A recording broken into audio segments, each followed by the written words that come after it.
Assalamualaikum warahmatullahi wabarakatuh. Yang terhormat Ibu Vira selaku dosen mata kuliah Pendidikan Lingkungan Hidup dan juga tidak lupa teman-teman PGMIA A dan B yang saya banggakan.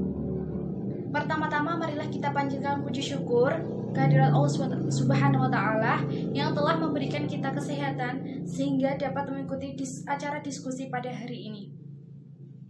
Saya Aisyah Nuril Azhar selaku moderator akan membimbing jalannya diskusi pada hari ini.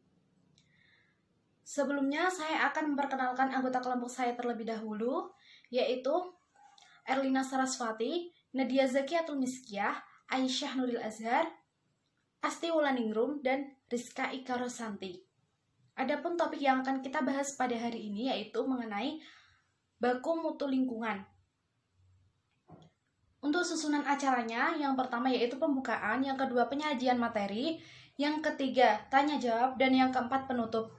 Untuk acara yang pertama, pembukaan, marilah kita buka dengan bacaan basmalah. Bismillahirrahmanirrahim. Untuk pemateri yang pertama, saya persilahkan. Baik, di sini saya akan menjelaskan mengenai pengertian baku mutu lingkungan. Baku mutu lingkungan adalah batas kadar yang diperkenankan bagi zat atau bahan pencemar terdapat di lingkungan dengan tidak menimbulkan gangguan terhadap makhluk hidup, seperti tumbuhan atau benda lainnya.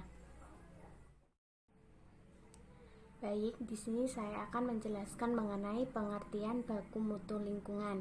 Baku mutu lingkungan adalah batas kadar yang diperkenankan bagi zat atau bahan pencemar terdapat di lingkungan dengan tidak menimbulkan gangguan terhadap makhluk hidup, seperti tumbuhan atau benda lainnya.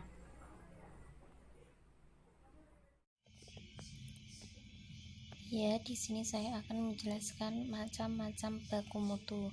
Yang pertama, baku mutu air. Ya, di sini kadar yang diperbolehkan bagi zat atau bahan pencemar, namun air tetap berfungsi. Yang kedua, baku mutu air limbah. Kadar diperbolehkan untuk dibuang ke dalam air, tidak menyebabkan dilampauinya baku mutu air. Yang ketiga, baku mutu air laut. Batas kadar makhluk hidup, zat atau komponen lain yang harus ada.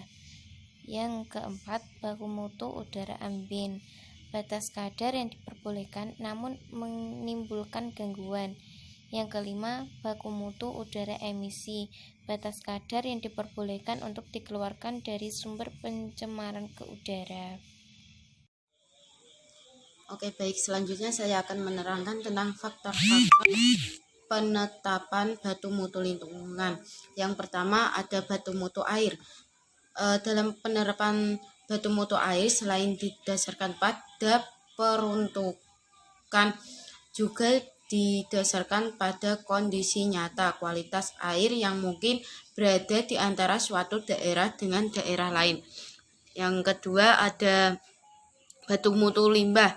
Baku mutu limbah berdasarkan pasal 1 angka 15 nomor 82 tahun 2001. Baku mutu air limbah adalah ukuran batas atau kadar unsur pencemaran dan atau kadar unsur pencemaran atau jumlah unsur pencemaran yang ditenggang keberadaannya dalam air limbah yang akan dibuang atau dilepas ke dalam sungai, air, atau usaha dan kegiatan.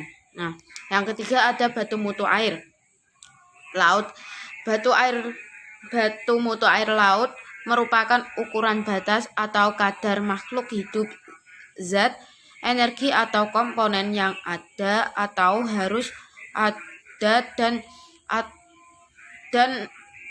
atau unsur pencemaran yang ditenggang keberadaannya di bawah laut, atau pasal 1 nomor 19 tahun 1999. Nah, yang keempat adalah baku mutu udara ambien.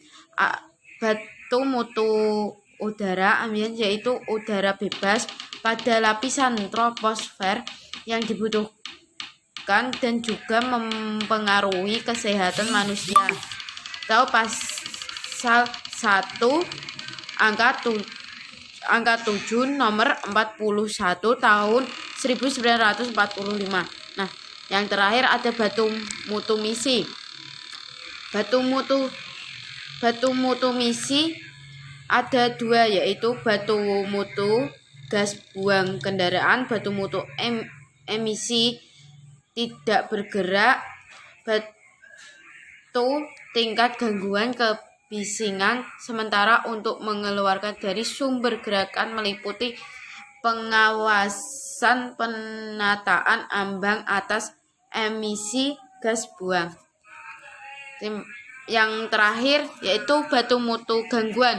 Batu mutu gangguan terdapat 3 macam, yaitu tingkat kebisingan yang diatur dalam nomor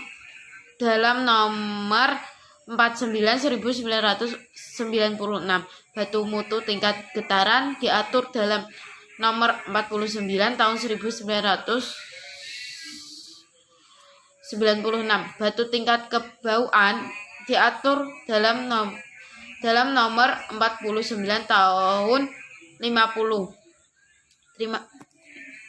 Terima kasih, mungkin itu yang bisa saya sampaikan. Selanjutnya akan disampaikan oleh pemateri selanjutnya. Fungsi baku mutu lingkungan. Yang pertama yaitu untuk menilai atau menginformasikan lingkungan tercemar atau tidak. Yang kedua yaitu guna mengetahui adanya pencemaran atau tidak di suatu lingkungan. Yang ketiga yaitu memberikan ketetapan batas tercemarnya suatu lingkungan. Yang keempat untuk mencegah dan mengendalikan pencemaran lingkungan.